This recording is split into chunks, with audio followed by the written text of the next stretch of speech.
This is a wonderful, wonderful time of year, not just because we're 11 days from the start of the NBA season, but because this is the time of year where we get to talk about what other people are doing.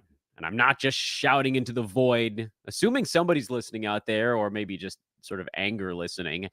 This is the time of the year where we get to talk about the industry 9-cap mock. I try to get one of these going a few weeks before every season, and then get the analysts on to break down their teams and maybe drop in a little Easter egg sleeper type thing at the end. Maybe, who knows? You'll have to hang out to find out. But this is really, I mean, again, like the fact that I actually get to talk to other people right now is such a nice luxury for me that I don't wake up in the morning and my voice is toast. That's part of it, but also uh, the thoughts echoing around inside my own head. That's a devastating place to be night and day. And today we get the process started with a fellow Dan, a thunderous version of one. Thunder Dan Palyo. What's up, dude? It's so good to have you back. Yo, it's great to be here, man. I always love coming on and with you and shooting the breeze, talking some NBA. Um, Dropped everything, and I'm ready to do it. Let's go for it. Let's go. You are clad in NFL attire, Steelers Yeah, colors through and through over there. I take it you're a yeah, Steelers fan? yeah. Steelers fan, but not a delusional one because they might be the worst 3-2 football team in the history of the NFL. And they're in first place, like for now, because they had a bye this week. But they're not good. So, I mean, I support them anyways because I have all this. My sister got me a gift card for my birthday for the NFL store, so I like bought a bunch of stuff. But whatever, I should be wearing my Cavs stuff. I just didn't have time to plan my wardrobe accordingly. But yeah, I'm a big for basketball. I'm a big NBA fan.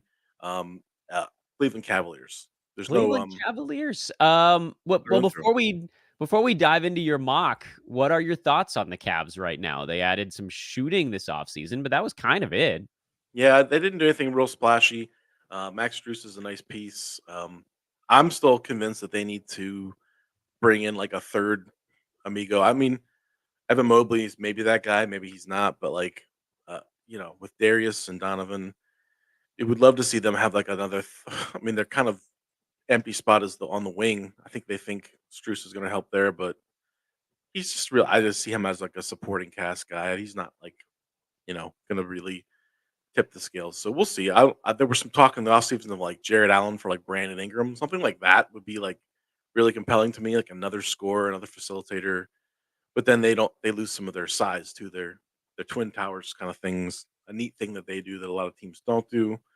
So I don't know. I guess we'll see how they start out the year without Allen for a couple weeks. And I think they're gonna be good. I think they're making playoffs. They're probably gonna have a top four seed, but how deep they go really depends on if they add another piece or if they really can all stay healthy and gel. And so Yeah.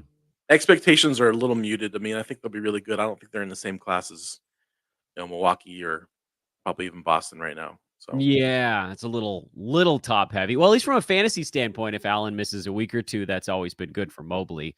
yeah, By the way, you can follow Dan on Twitter at ThunderDanDFS. That's an easy one to remember. ThunderDanDFS on the Twitters. Let's first of all, hi. I don't know if I actually said hello to anyone. I'm Dan Besbris. This is Fantasy NBA Today, a sports ethos presentation. You can find me on social media at Dan Besbris. Please do, however you're taking this in, YouTube live, after the fact, podcast, whatever, rate, like, subscribe. You guys know the drill by now. Those that are watching with us can see me pull a chunk of the mock draft results up on the board. I tried to kind of zoom in as much as I could so you could see very clearly my own team. Also, Dan Palio's team, couple slots to the left of mine on your screen. Dan, you had the number 5 pick. I'm going to go through your picks from top to bottom. I left the 12th round off because I think about half of the league had sort of closed their eyes, and myself included, by the way, yeah, falling asleep. Actually, I kind of fell asleep in the 11th because once it got to the weekend and I'm like chasing kids from birthday party to birthday yeah, party, I don't know what the hell I'm doing with my slow mock. yeah. Top 10 or 11 for you, Dan. Shea, you got at the 5 spot. That's a nice way to start. Cat in the 2nd round. Freddie Van Vliet in the 3rd. Chet Holmgren in the 4th. Brandon Ingram in the 5th. Jakob Pertl in the 6th. John Collins in the 7th. I think that's Tyus Jones in the 8th, which surprised me that he was still floating around at that point. Me Tobias too. Harris in the 9th, Denny Avdia in the 10th, and PJ Washington in the 11th. The way I've done this in the past, and it seems like it's just sort of a logical way to do it, is to kind of start at the top. Yeah. Number 5, I mean, how much can you say about Shea? Getting him at 5 feels like a win. Yeah. Like what needs to be added there? Really feels like the easiest pick you had all day. Yeah, it was auto pick too. I remember because it was starting and it auto picked for me, and I was like, "That's fine. Like that's who I would have taken anyways." If he didn't expect him to be there, and was happy that he was there because then I think if you're drafting at the 5 or 6 spots where things get real interesting, like you could probably take. I think I've seen you say this. Anyone from 5 to 10 to 12 you could argue for that at that 5 spot, so or 6 spot even. Yeah, I mean, I got nothing to add either. I love Shea as a early to mid first. He sets you up in a lot of ways, and then you have a lot of choices. I know, like a lot of folks get Shea and then immediately think, "Oh, I got to punt threes," but you don't have to because No. there's a truckload of them later, and you kind of have that option going forward. Second round, Cat. That would be. I probably should have set this up by actual numbers. Second round pick 8 is number 20, I believe. Um, that's in okay, let's talk a little bit about Cat because he was Yeah. around like 24, 25 before he got hurt last year. Rudy Gobert, as folks heard on yesterday's podcast on this channel, from Aaron Brewski, Rudy Gobert is just getting slower by the year right now. Do you think Cat can improve on that early season run last season? And frankly, does it even matter? Because if you take him at 20 and he's number 24, that's basically the same thing. Right. It was to me like when I was watching those guys go off the board in the second round and the Cat's still there, I'm like, that is for 9 Cat, like such a safe play. Like he's not gonna hurt you anywhere. He's gonna help. Even if he does have a similar year to last year and doesn't improve on it a whole lot, like he's just such a easy, safe play. I mean, obviously health is a huge thing. Like, his last season missing all those games. But you can't totally draft based on that either. Assuming he's healthy, like to me, it was just a super safe pick, and I didn't really wasn't in love with like some of the risk that comes along with JJJ or some of these other guys here down the list. But yeah, I just was yeah in my mind. I know he's fallen over the years, but it's still like, man, this is a guy who at one point was a top 5, top 10, 9 Cat player. Like, why not? Yeah, why not? Your next few picks, I think there's probably more discussion at play. Freddie Van Fleet, 3-5, so that would be pick 29, I believe. 5, 6, 7, 8, 9. Yeah, I can do this math. Um, a lot of folks are hating on Freddie Van Fleet this year. They think he's going to be doing a whole bunch less in Houston. I'm not sure that I agree with that sentiment. Yeah. And you taking him here in the third feels like you don't agree with that either. Yeah, I mean, I know that they have I know they are gonna have, like, a messy rotation, they have all these young players, but they just paid him all that money, and A ton. they're bringing him in to be the stabilizing force for all around all those guys, so I can't see him. Yeah, I know we loved the minutes when he was in Toronto because, Nick Nurse played everybody 1,000 minutes a night, but, Houston, I mean, are they gonna, like yeah, they're gonna play him 35, 36 minutes a night. He's gonna be out there. He's a great steals, blocks guy for a point guard. You do have to deal with some, field goal percentage stuff, but like, he's a good rebounder for his size for a point guard for a little. He does a lot, man. He's a pretty good 9 Cat player, and um, I can't see his stats really going down. If anything, if they push the pace in Houston and they play kind of fast, and he's got a lot of guys to pass to, Jalen Green and obviously like emerging, Jabari Smith Jr. and those guys could. I don't think they're going to win a lot of real life games, but I think they're going to be a lot of fun for fantasy for sure.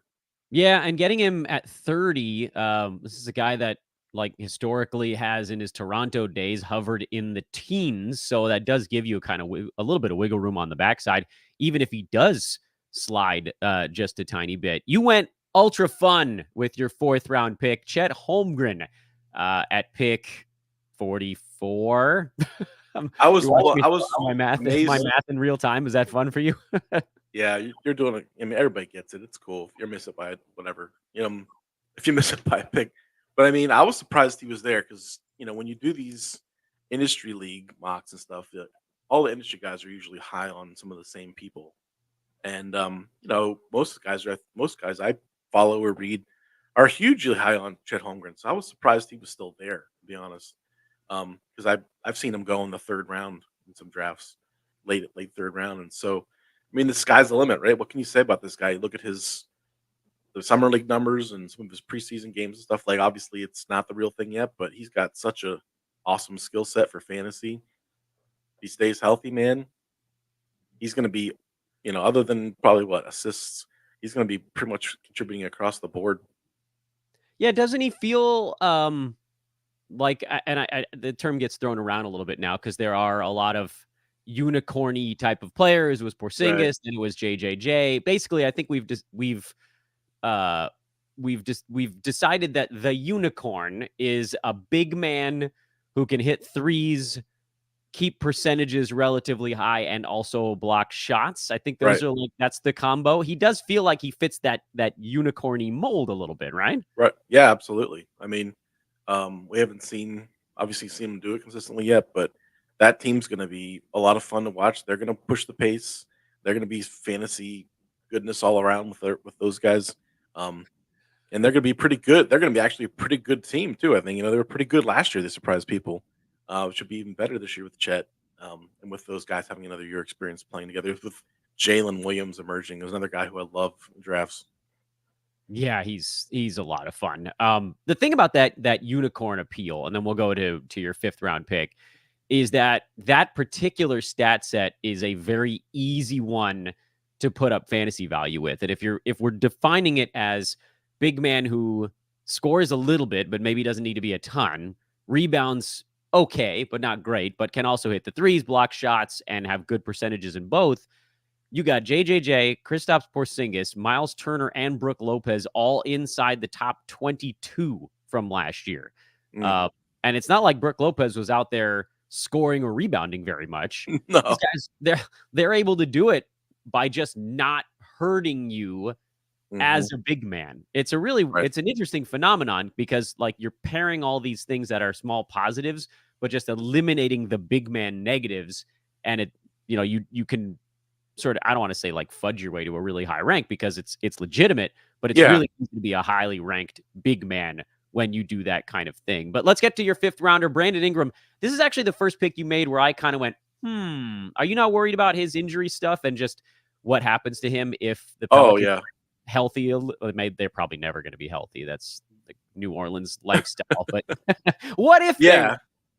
Yeah. I mean, I did reach on him a little bit here. I remember him being as far as being down in the standard rankings, another 10 or 12 spots or something. Um, I was in the same spot in our staff draft the other day, and I took Zion instead. But he and Zion both to me are really appeal. Obviously, the health thing is a huge, but I mean the upside is massive, right? In terms of their skill sets.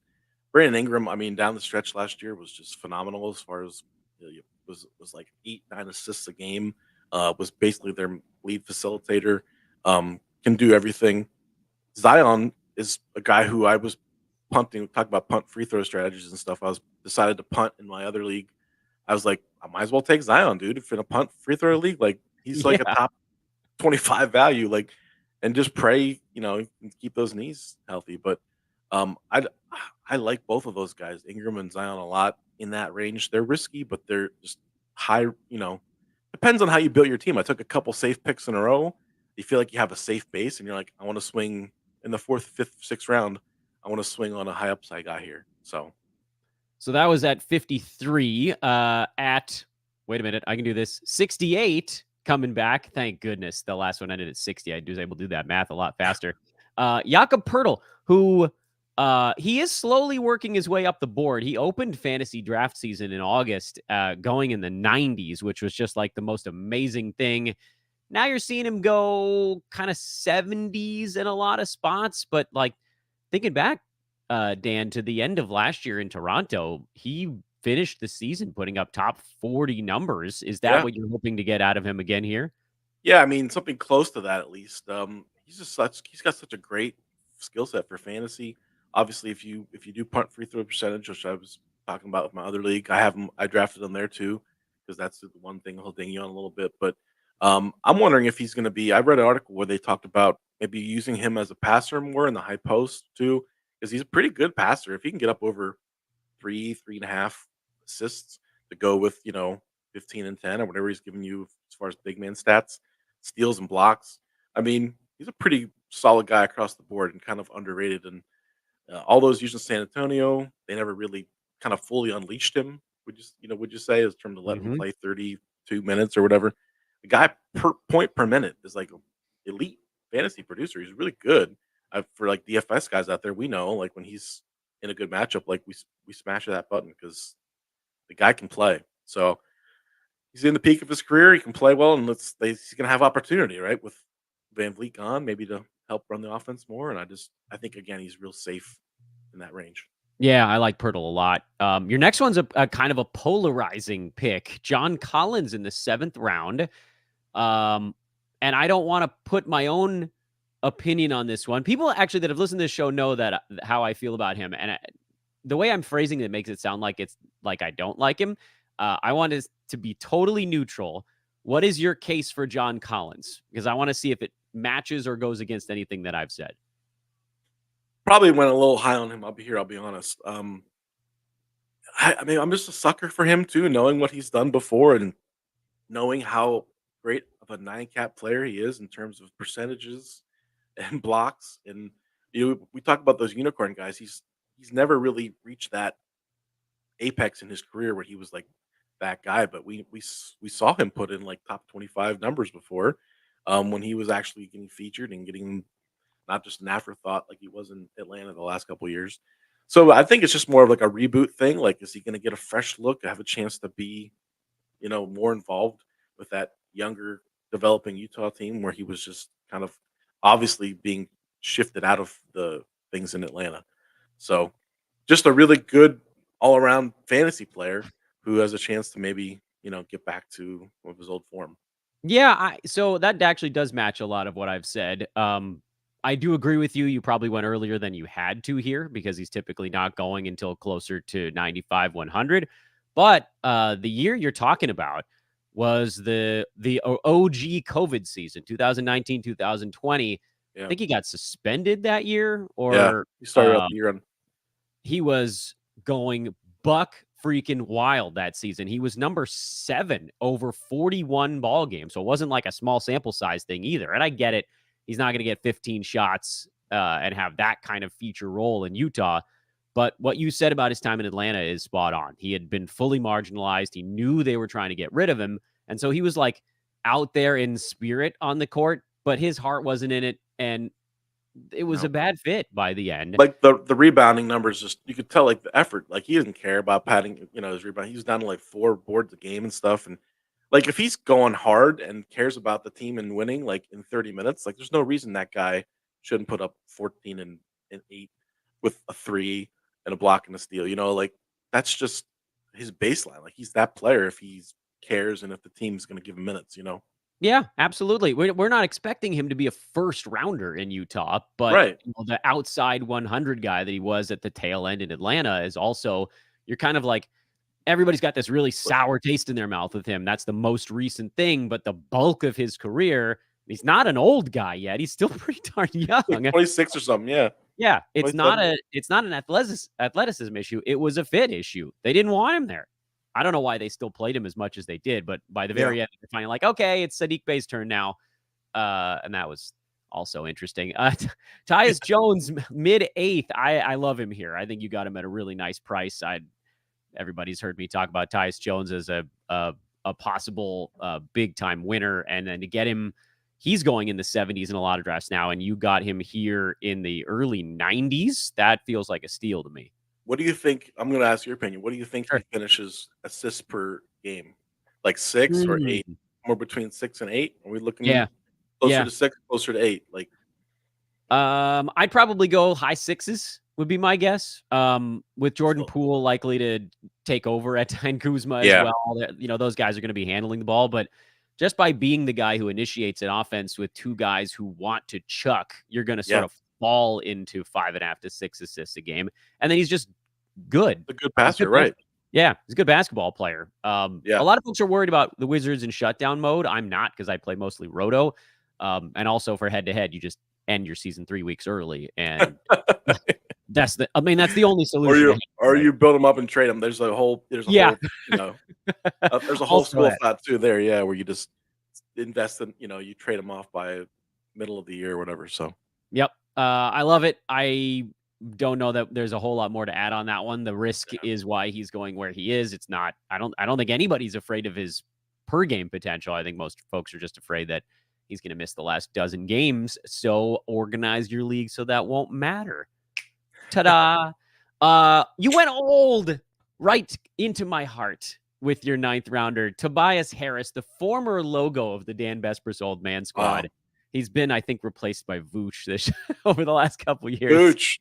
Vooch, the new logo of the Old Man Squad. But Tobias Harris may have a seat back at the old man table again if James Harden moves, right? Right, right. I mean, that's the I mean, here at this late, you're not really taking a gamble, but like worst case scenario, and he's just the fourth option again, and he just quietly puts up real usable numbers across the board. In fact, I think his field goal percentage just continue to goes up the less he's used. His Yeah. usage goes, you know what I mean? So okay, he's only giving you 12 points a night, but he's doing it on 51% shooting, and he's still giving you over a 3.5 and a block, a couple half a block and a steal here. Like he's perfectly great end of the year bench guy.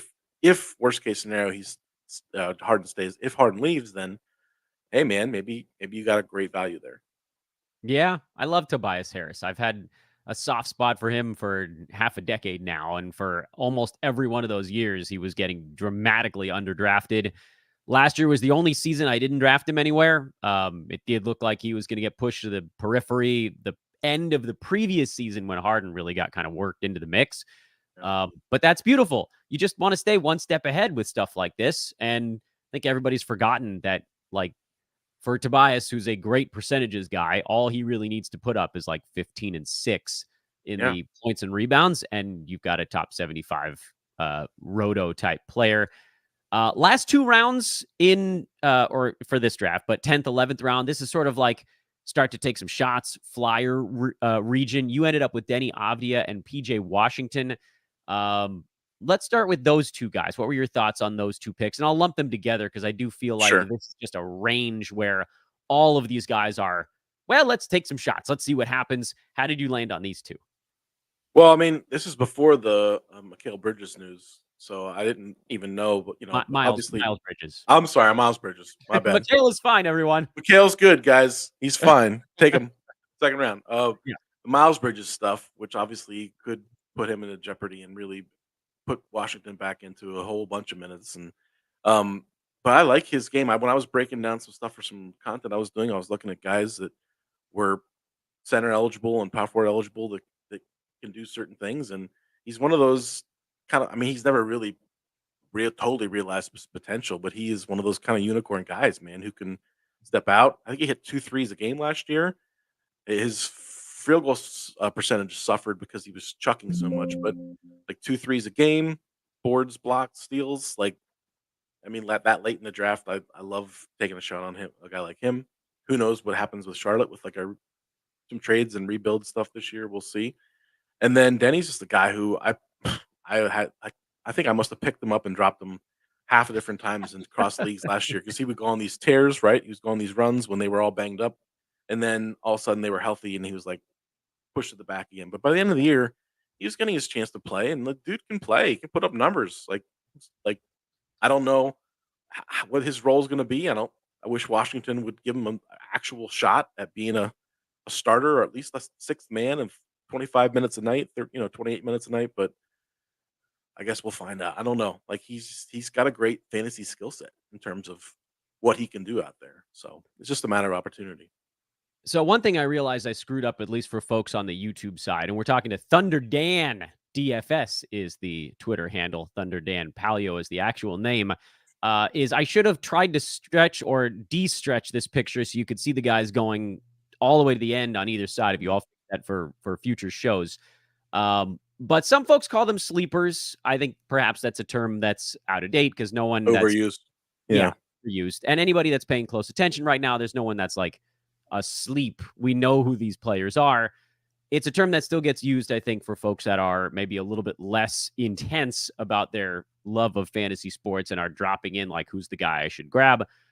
More accurate term would be late round targets. Dan, who else piques your interest that's generally going, maybe say like after 100 or somebody in this draft? And I'm going to see if I can rearrange the board here so folks can see it.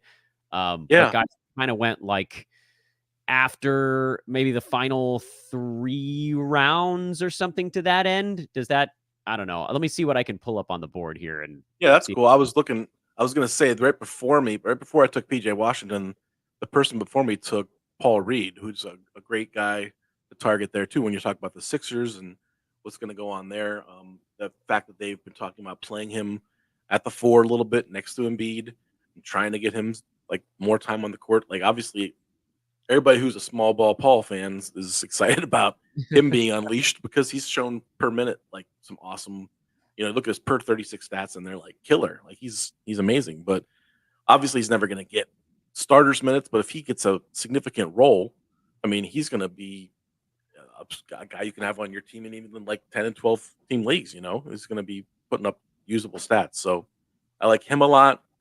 Boy, I'm trying to look through here. We just finished our staff slow draft yesterday. I'm trying to think who I took late. I took Keegan Murray. I think he's a little bit earlier, more like a 9th or 10th round. I'm big on Keegan again. How do you feel about Keegan? Yeah, I mean, he's also kind of a roto-friendly guy, actually. I thought he was getting maybe a little too much hype as a rookie, but that's perfect because sophomore is a great time to dive in on guys like that. He finished at around 116 per game last year. Better than that the second half of the season, like a 90s range guy. So any step forward for him, and he really gets into nice fantasy value. And even if he doesn't really do anything different, he still is a nice late safe floor. Yeah. And actually almost makes more sense on the head-to-head side where you're like, crap, I got some risks early. I got to make sure I got somebody who's just going to play like high 70s in games and not ruin my percentages and give me a little bit in a bunch of spots. You got to like a guy that's got a floor of like 120. And then if things break his way, moves into that 80s, 70s range kind of spot. I'm a big fan of that. I like your Paul Reed call too, actually. Right. And I was trying to find Keegan in this draft so that I could put his face on the board, but Oh, that's cool. where'd Yeah, he go? Keegan. Where I is he in here? I remember being high on him with Zach and a couple of our other guys. Alex Burns, like we're all big on him last year, There he and then is. this year I'm like, you guys can't go away. Like he didn't get really the opportunity yet. Like they really didn't trust him to shoot the ball much, and they didn't really feature him much. I mean, if his volume goes up even 5-10% in terms of how much he shoots and how much usage he gets, and he keeps the same percentages, he's going to take a 20 or 30 spot jump, right? I mean, he 12-5 last year, right? Which doesn't sound special, but 46% shooting, right? Like almost a steal, over half a block. I mean, the guy he's like a Tobias Harris type, like you talked about Tobias, like any kind of jump in volume, and he's gonna shoot up the board. Yeah, and I would expect his free throw not that it mattered because he took 1 a game last year, but 77%, a guy that shoots this well, that's a number I think you can safely assume will slowly crawl up. Field goal percent, I don't know if that moves much because his shot profile is pretty threes a heavy, at least in Yeah, that Kings offense. But yeah, he's not hurting you really in field goal percent while giving you that nice dose of threes. I'm into it. It looks like he actually went. I finally found him. Jesse took him back in the 8th round, actually. So he went relatively pretty early high. in this one. Yeah, I think that's Yeah, what, 87, if I'm doing that math right. See, I'm getting better at the fast math on today's show. Thunder Dan, I think you're officially off the hot seat. I told you I'd have you in and out in a half an hour, and it's 29 minutes and 55 seconds of show. Look at that. look, we're good. I mean, I give us the credit for that. That was Yeah. all us. What's the No best luck involved. What's the best first name on earth is another It's question. easily. I assume you're Daniel, like full name Daniel, Yeah. because Daniel, yes, is the name. Yeah. Gavin watching says, "Hey Dan and Dan." I thought I'd throw that up there as just like a point That's here. us. Can we address? We got one question. Dem Birds. This is a sort of a long time watcher. He's a little more down on Mm, John Collins. Is there the question here? I'll read the remark and then we can reply to it. Utah doesn't have any facilitators, which Collins 100% needs to generate offense. That and Kessler is going to dominate the glass. Just can't get there on JC, especially not that high. Maybe my question should have been, what if it was a little bit later? And I suppose, yeah, but I also think, at least my answer to that is Utah, if we watched them last year, Mike Conley was a big part of getting them into the right spots. But they also were just so high octane on offense that it kind of matters a little bit less. Would you agree with that? Yeah, I mean, go ahead. He has a really good point about the facilitator. He really is a guy that needs to, be in the pick and roll and have someone find him. Doesn't create his own shot all that much, but he's just gonna, like you said, the pace of that team and the high octane offense is just gonna generate more possessions, more rebound opportunities, more shot opportunities. I think the overall kind of up tempo pace at which they're gonna play and playing around other good players like Laurie and Kessler and that he's just gonna fall into. I mean, he's gonna fall into 14-6 or 14-7 if he gets the minutes. Now, if they trim his minutes back and he becomes a 25-minute player again, then obviously it's kind of a bust situation. But it sounds like they want to try the whole kind of big lineup with him playing the 3 a little bit, or Laurie playing the 3 and him playing the 4, and that's a unique way to play. I mean, it gives a lot of teams trouble when you play that big. We saw that with the Cavs when they first started doing it. And so I don't know. And it's not that different than what Utah did last year with Olynyk at the 4 Yeah, and right. Kessler at the 5. So they've kind of gone big before. Olynyk maybe a little bit of a better ball mover than John Collins. So that's, I guess, a reason to worry that his minutes get capped. But again, if you take him, yeah, I agree. You probably went a little early on him here. But if you're getting him in the 90s, early 100s, that's a pick that works out not that often for fantasy teams anyway. Anyways, right, yeah. Drop their 10th rounder, 9th, 10th rounder. Those guys get dropped all the time. Sure. So you might as well hunt the guy that has been a first rounder for half a season before and just say, all right, if he gets even a sad little facsimile of what he was 4 years ago, then you call it a win and you flip your rifle through your hand of cash on the way to the bank. Okay, I'm officially now letting you get out of here. Thunder Dan Palyo at Thunder Dan DFS on Twitter. Go check out all of his stuff. He is also the former FSWA Writer of the Year. That was 2 years ago, right? Yeah. Yeah. Look at this guy. Where's the trophy? That thing needs to be in. I have it right here. You want to see it? There we go. Yeah, get that thing on the screen. Look at this guy. Love this dude. Thunder Dan, thank you so much, my dude. Thanks, you enjoy the rest of your day, and let's do this again mid-season, yeah? Yeah, sounds good. Count me in. I know. I got to get more guests on this thing. Thank you to Thunder Dan. I'll send him off. He can actually have the rest of his day. I know.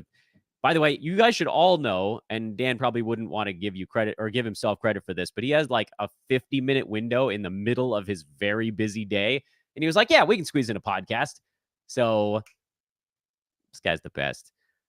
Let's just go back to my ugly mug for a second here while we start to wrap things up on the show. I do want to give a shout out to our buddies at manscaped.com. And I did finally remember to get the handyman on my desk with me so you guys can see it. It's a little close to the light, I guess, there. This is the size of it. I want you guys to know I have childlike hands. These are very small hands. And this thing is still this size. This is an actual face razor. It's not a sideburn trimmer. There, I took the top off. It's magnetized. That's sweet. I do my neck with it. This is for the face. Manscaped has expanded their offering now. It's not just, the dirty nethers. Ethos20, by the way, the promo code. Get 20% off and free shipping on your order over at manscaped.com. Ethos20 for 20% off your order and free shipping over at manscaped.com. Again, a big, massive thank you to Thunder Dan DFS. Go check him out on the socials. I am at Dan Vesperis on Twitter. Like, rate, subscribe on your way out. Later on today, we'll try to get you a mock draft going here on the YouTube channel and on the podcast channels. That'll depend on how childcare shakes out for the rest of my day. But either way, we'll talk to you guys soon. So long for now.